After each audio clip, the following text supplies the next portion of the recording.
The regiment's rest at Sherwood was much needed, both for rest, resupply and reorganisation. It was the first time since the landings that the whole squadron had been together. The usual conferences and order groups began to take place at Brigade HQ, as we prepared again to go into the front line. Things were beginning to go well. The Americans had taken Sherwood and were girding up their forces for the planned breakout in the western flank. Montgomery was preparing to have another go at Caen, and the new offensive to the east of the city, Goodwood, was in the offing. The Sherwood Rangers were now ordered to support the 50th Division, whom we had last seen on D-Day, in an attack on the Hotto area, to the west of Rauray and Fontenay. There was a change too in my own role, and the organisation of my crew. For the coming action I was to be liaison officer between the regiment and 50th. Frankly, this did not involve very much, and I was not kept particularly busy over the next few days, but it gave me some insight into the ways of command and improved my map reading skills. I had to tell my crew that I would not be with them, and I introduced them to Lieutenant Frank Galvin, who would command the tank and troop in my absence. My gunner Doug Footed would not be with them either, because he had been given command of his own Sherman. On July 10th, the regiment moved to a concentration area near Folio. The previous day, Caen had fallen, and the British and Canadian divisions involved had pushed up to the line of the River Odon. The 12th Panzer Division had suffered particularly heavy losses. Further west, the need was to continue pushing out the bridgehead and to keep the German Panzer Divisions fully engaged in order to distract attention from preparations for Goodwood further east. Over the past couple of weeks, Hotto had proved difficult to take, but 50th Division was determined to do so. From July 11th to 13th, all squadrons of the Sherwood Rangers were involved in heavy fighting in difficult bocage country, until Hotto was finally captured. I could only glean details of the battle from afar as I moved about in my liaison duties. My own tank was very much involved, and all its periscopes were smashed by mortar fire. Frank Galvin acquitted himself well, but the infantry again suffered heavy casualties. The CO of the 1st Hampshires was killed, and his counterpart in the 2nd Devons wounded. Sadly, the Sherwood Rangers also had losses, and one of them was Doug Footed, who was killed in action the first time he commanded his own tank. Arthur Reddish remembers shaking hands with him just before they went into action, as they wished each other luck. "I'm not looking forward to this lot, Red," Doug had said. He was buried in Bayeux War Cemetery. Also lost in this action was Trooper Curtin, Trooper O'Brien and Trooper Macquarie. The bodies of Curtin and O'Brien were not recovered for another month. Also wounded was Major Makins. He had joined the regiment a few days ago and was seriously wounded in the stomach by mortar fire. It was his first and last action with him. Captain Grellis, wounded by mortar fire and lost his jaw. Lieutenant Howden had shrapnel in the face, but rejoined a few weeks later. Corporal Reed and Sergeant Baker were also badly wounded. On July 14th we pulled out of the line, but we only had 3 days to train some replacement tank commanders, mainly recruited from the ranks, before we were back in the thick of it again. The Brigadier was becoming seriously alarmed at the rate of attrition and wanted the regiment withdrawn for longer to allow replacements to be properly trained, but it could not be. Our new destination was even further west to the outer limits of the British sector, around Mont. We relieved the 67th US Armoured Battalion. Their commander, Colonel Wynne, had helped train the regiment in Palestine and the Honey reconnaissance tank, and all the American troops in the area were friendly and hospitable. They wore helmets throughout the day, so we were ordered to do the same. They made excellent coffee, and they had the local inhabitants well trained in supplying eggs, cream and cider. The line was close to the enemy and there was a lot of shelling. Around this time, Trooper Smithson was killed by a stray bullet from a plane as he and his comrades watched a dogfight overhead. Also by this time, Lance Sergeant Hardy had also died of his wounds after being hit by shell fire.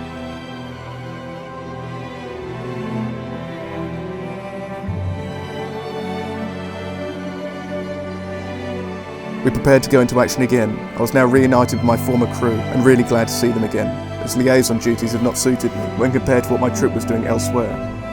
Our chaplain Leslie Skinner returned too on July 25th, after his recovery from his wound and recuperation in England. On the next day, Leslie reported to Regimental HQ and received details of all the casualties incurred since his departure. The next plan, known as Operation Bluecoat, was to punch a hole in the enemy line at Brixard, just to the southeast of where we had been at Mont. Then we would seize the high ground south and southwest of Jeux, and finally swing east to capture the high ground of Fontaine. We began Bluecoat on Sunday, July 30th. The regiment in support of 130 Brigade, with each squadron helping one battalion, so each squadron's companion was to be the 7th Hampshires. We moved forward and waited for the bombers. Then came the growing roar of aero engines, as hundreds of Lancasters came over searching for their targets. We could see the bomb doors open, and a second later we felt the earth shake, with the percussion of the bombs exploding. Huge clouds of dust and smoke rose lazily from the target area. We could only imagine what it was like to be underneath it all. Trooper Anderson is killed at this point, after taking cover under his tank during enemy shelling. We advanced on a one-road front, A Squad leading the attack on Brixard, with B Squadron following, and then us in reserve for the time being. It was thick bocage, heavily wooded and with hills, valleys, small rivers, narrow winding lanes, good ambush country, and laced with minefields, both on the road and in the fields, for the Germans had been able to prepare their defences. We constantly had to watch for Panzerfaust, and David Render and A Squadron picked one up from beside some now dead German and handed it in for examination. Next day, July 31st, it was B Squadron's turn to take the lead in the advance. The objective was Caen, where the terrain was difficult, soggy and laced with mines, but the objective was finally taken the next day. Caen was a terrible mess. Like every other Normandy village that we fought our way through, it had been bombed and then smashed up by the guns of the tanks. If any civilians were still there, they would have been hiding deep in their cellars. On August 2nd, the squadrons went their own way, and our role became more intense and dangerous. We started at dawn with my tank, about 4th from the front. The infantry of the 7th Hampshires were with us, walking alongside the tank and covering our flank. Then we arrived at a T-junction which was mined, along with the fields around it. The column halted to allow the sappers to come up and clear the mines, when suddenly a Tiger tank emerged from cover and moved to the high ground overlooking the road. It opened fire at about 2,000 yards and hit a tank further back in the column. With both ends of the road now blocked, we were bottled up and the Tiger was out of our range. I shouted, "Gunner traverse right, steady on Tiger, smoke 1,750 yards, fire when ready." Our shot landed just in front of the Tiger, and the smoke soon obscured it from view. Other tank commanders did the same, while the air officer accompanying us called up 4 Typhoon fighter bombers to fire their rockets at the Tiger. We fired some red smoke to identify the target, and then the planes came in, very low and with a tremendous roar. The second plane scored a direct hit, and when the smoke cleared we could see the Tiger laying on its side, minus its turret, with no sign of any survivors. It was an awesome display of firepower. The advance continued, but we came under heavy shell fire, and it became too dangerous to leave the tank. The high ground of Mont Pincon and Enfontaine dominated the area, and until we could capture these positions, enemy observers could bring down accurate artillery and mortar fire on us. Our squadron leader Peter Sellery was severely wounded in the left shoulder, back and right hand, and his driver, Trooper Howie, was killed. We continued on through the afternoon of August 2nd, heading towards Sherwood. There was increasingly stiff opposition, with several more Tigers being spotted, and even the regimental aid post was badly shelled.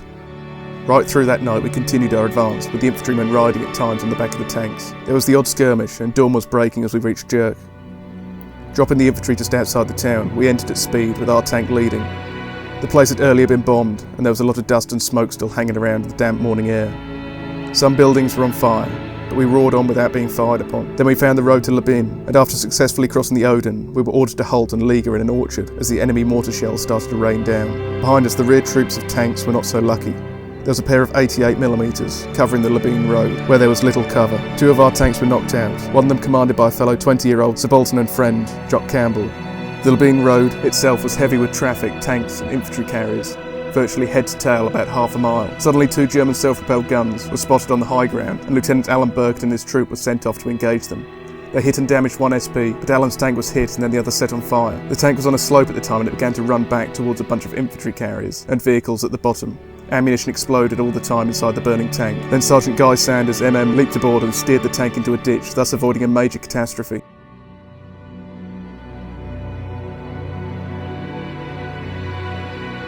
Alan Burkett, who came from Middlesbrough, was killed, and what remained of him and his crew inside the burnt-out tank was buried by the infantry of the Dorsets. Padre Skinner tried the next day to recover the bodies of both Burkett and Campbell and their crews. He found that the Dorsets had already attended to the former, but in Campbell's tank the 3 bodies were still inside, partially burnt and firmly welded together. He managed with difficulty to identify Campbell, but was unable to remove the bodies. Meanwhile, we stayed in our orchard, awaiting orders and casually chatting. Our hatches remained down for mortar bombs were still falling. Suddenly there was shouting outside and banging on the side of our tank. It was Jack Mitchell, a radio operator in the troop, and a very colourful character. He had been a territorial in the Sherwood Rangers before the war, and had served right through the desert campaign. "What's wrong with everyone?" he cried. "Come outside, bugger the mortars, I'm not scared of the bastards." At this point I was called to a meeting by Jack Holman, and as I left the tank I advised Mitchell to return to his. "Not me," he replied, "they don't get me down." I continued my walk to the order group, and in the middle of it, a mortar bomb landed very close to us, slightly wounding Sergeant Sanders, who was sitting on my right. The meeting ended and I walked back with my orders. There, lying just beside his tank, was Busty Mitchell, quite dead from a mortar fragment, and with his cigarette still in his mouth. I could not wait for the Padre to come up, and there was too much mortar fire around to make it safe for him to come, so I returned to my own tank, picked up a shovel and buried Mitchell myself, under the trees beside the River Odon, along with the body of Trooper Howie, Peter Sellery's driver, and then returned to my tank for the continuing advance.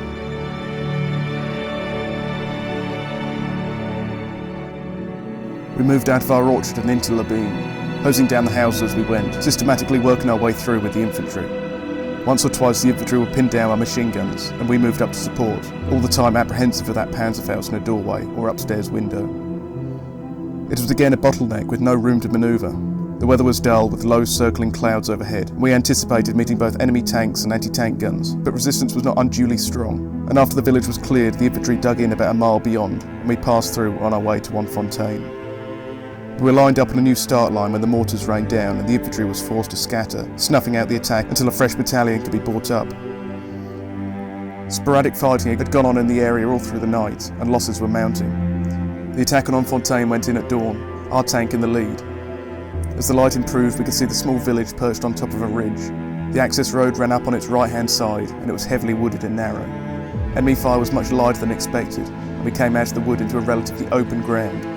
We moved cautiously to the churchyard, at the edge of the village, then passed through the church to a T-junction. Tension rose as a platoon of infantry slipped past us and hid behind a stone house.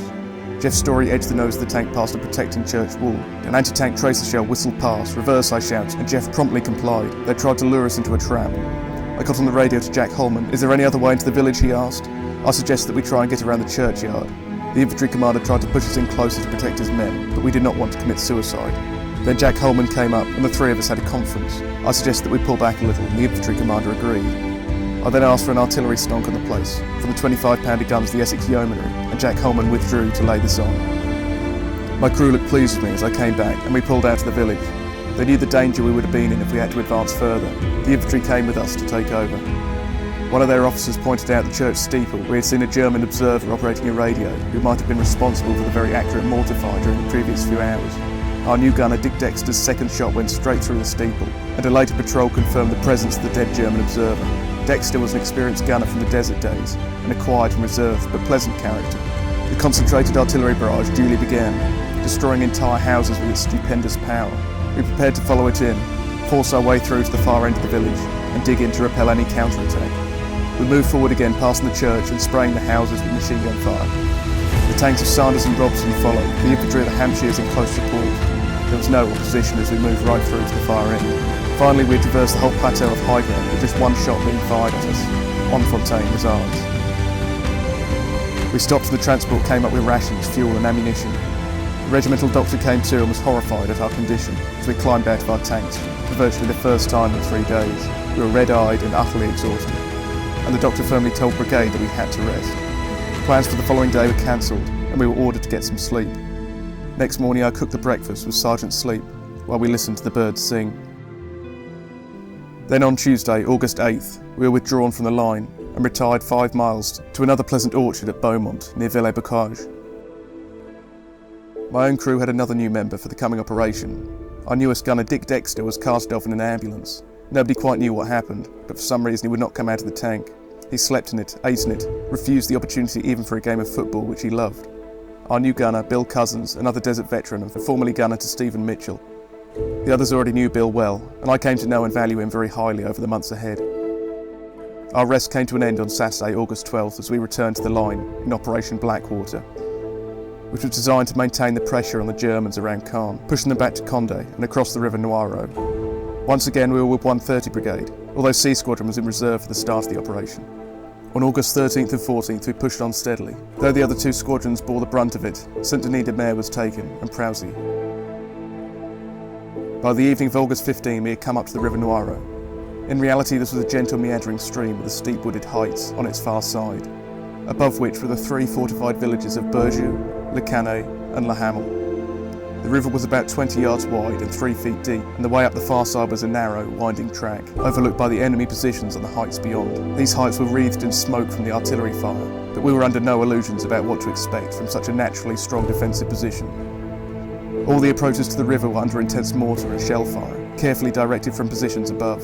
That night the crossing was forced by the infantry. H-hour was at 6 p.m, with the 1st Worcesters making the initial attack, which was then to be exploited by the 5th Duke of Cornwall's light infantry. Taylor and Wilcox reconnoitred the river to find a suitable crossing place, but found that the bridge had been blown and that the approaches to the river mined. They heard that the Worcesters had crossed successfully and then led their own men to the river, now under mortar fire. They waded across and moved to the wood opposite, then up the steep slope, reaching the top half an hour later. By this time it was dark and the battle for the ridge was still going on. One could hear sharp bursts of machine gun fire, see the shallow, curving trails of tracer bullets as they flickered across the night sky towards the sterner gloom ahead. Although the infantry could easily cross the Noireau, no tanks or vehicles could get across until the bridge had been laid by the engineers. This also necessitated a big mine-clearing operation on all the roads and approaches to the river. All through the night these preparations took place. Occasionally there would be the sound of an explosion as a vehicle hit a mine, and from time to time the crump of mortar shells split the darkness.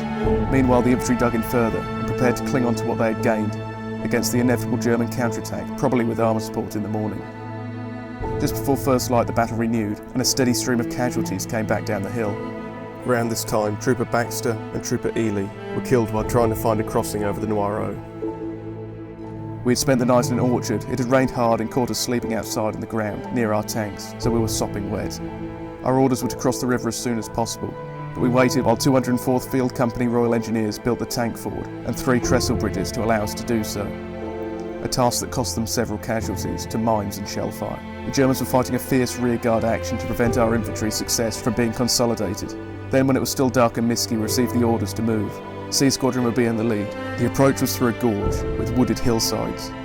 The air was warm and muggy, and light rain was still falling. The stench inside the tank from our sodden clothes was strong, but we could not keep the hatches open for long, because we had become under heavy mortar fire as we approached the river. Arthur Reddish suffered a painful crushed finger when a nearby mortar round thrust the open hatch downwards onto him. We paused for a time just before the river, waiting for the dawn, and trying to catnap without much success. The shelling of the crossing area was virtually consistent. We were told that the infantry were hanging on, but desperately needed our support. At first light we made our final approach down to the river. A path through the mines had been flagged, and the river itself posed no real obstacle now. Our tank was about the 7th to cross. The road up the other side of the ridge was steep and winding, and heavily wooded on both sides. It appeared that our infantry broadly held one side of the road, and the enemy the other. We were under constant small arms fire, and on the alert for Panzerfaust. Relieved, we made the climb without mishap. We went for the top, saturating the surrounding hedges and bushes with machine gun fire. At the top we reached an open field on the right of the track. Here the mortaring was intense, and to get out of the tank invited certain death. But we waited there for further orders. In C Squadron there were just 3 subalterns. Myself, Stan Berry and Frank Galvin, who had taken over my tank for that short time at Hotto. The orders came that the objective was Berjou village, towards which we would move together with the DCLI. Thank heavens it was not my turn to lead. Stan Perry was to go first, moving along the ridge to the far left. From this high ground he could cover the road leading directly into Berjou, along which Frank Galvin and his troop would force their way. Then our troop would move up and through to take the objective. Things went wrong from the start. Stan pushed up on the left as planned, but immediately one of his tanks was hit by a Panzerfaust, forcing the crew to bail out, and then he himself was sniped through the arm. Only Corporal Brooks of his troop was left, and precariously placed with his infantry on the high ground to the left. It was then decided that Frank Galvin would move to the left in a flanking move, rather than going straight down the road to Berjou. This would support Brooks, and also was necessary because the road was under heavy fire. Frank duly set off, and we awaited results. Once he made it up there successfully, I could come up with my troop and move on to Berjou. But we heard nothing, except Corporal Brooks cursing loudly over the wireless about the failure of support to arrive. We could not raise Frank on our radio, and we did not know what happened to him until much later. Frank must have missed the turn to the left and gone straight down the road to Berjou. On that road, his tank took a direct hit from a Panzerfaust, and the whole crew was killed. Padre Skinner recorded in his book, 5 Sherwood Rangers killed in action, presumed to be Lieutenant Galvin, Lance Corporal Young, Trooper Dixon, Trooper Wright, Trooper Brownlee, unidentifiably burned, remains broken and scattered in the tank, completely brewed up, no one known to have escaped, no personal effects. It was a sombre epitaph, and an end that we all secretly feared. Meanwhile, Corporal Brooks was still cursing at the lack of support, and I decided to take my own troop there. The plan to take Berjou village was falling apart under pressure of events, but there was a clear need to extricate Brooks, and the infantry with him. We moved without infantry support ourselves, and so were constantly swivelling our periscopes with Panzerfausts. I made sure I kept my head down as much as possible, but occasionally had to sneak a look out. At one point, just as we made our turn to the left, I heard what sounded like a buzz of a bumblebee very close to my head, and I realised there must have been snipers about. We could not fire much ourselves because our own infantry was around, and we did not quite know where. When we reached the high ground where Brooks was, I found that he had wounded aboard from Stan Perry's tank, so I ordered him to go back to the field we had just left. I took up my position to the right of the track and waited for further infantry to arrive. The mortar and shell fire continued to be intense, and there seemed to be good observation posts for enemy gunners in the woods opposite, so I asked the Essex Yeomanry to put down a barrage on them, and we raked the post with machine gun fire. Behind us there was all kinds of problems developing, the gist of which we picked up in bits and pieces over the radio. First came the news of what happened to Frank Galvin, as his burning tank had been found. Then his second tank commander, Sergeant Sleep, was drilled through the forehead by a sniper as he scanned the ground from an open hatch. Also, Trooper Law was sniped through the neck and taken to a casualty clearing station. He succumbed to his wounds 13 days later. Close by, the tank of Corporal Brooks was hit by a Panzerfaust, and he rolled off the tank wounded, down onto the road, whereupon his close friend, Sergeant Guy Sanders, MM, who was following him, climbed down from his turret and ran to help him. Both of them were hit by the same Panzerfaust, and instantly killed. I sat where I was as all this mayhem unfolded, fully aware that I was as vulnerable as anyone in such a forward position. My troop was effectively the only one left intact, and I had to conduct the advance alone. We moved forward along a high ridge, open to fire from either flank. It was now a glorious summer's day, but everything was dulled by the task in hand and the extent to our casualties. To the front, the ground was rugged and bound by hedgerows, which still presented problems for us and the infantry. I was now more or less in a battle of my own. There were no reinforcements forthcoming from the squadron, and late in the afternoon I was ordered out on a further recce with a platoon of infantry. We duly encountered Spandau fire at the crest of a hill and then renewed mortaring. I moved forward and opened up because I could see the enemy quite clearly dug in under the hedgerows. We must have done some damage because shortly after a trickle of prisoners began to come in. The infantry began to round them up and some of my crew helped.